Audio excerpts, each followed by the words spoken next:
साहिवाल से सीटीटीवी पाकिस्तान के नुमाइंदे खसूसी अरशद सरदार चौधरी की रिपोर्ट के मुताबिक डिप्टी कमिश्नर इकरामुल हक की जेर सदारत स्मोक की सूरत हाल से निमटने के लिए इकदाम का जायजा इजलास मंटगमरी हॉल में मुनक्किद हुआ।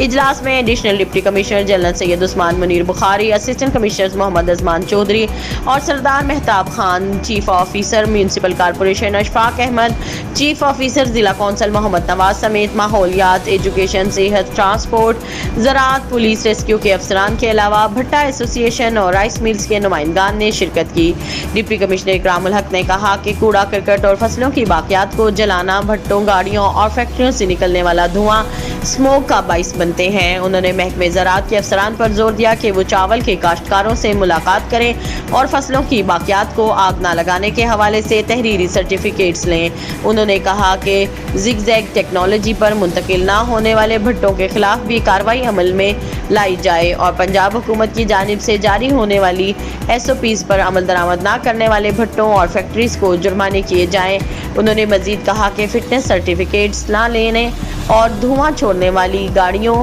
के खिलाफ भी बिला इम्तियाज कार्रवाई अमल में लाई जाए।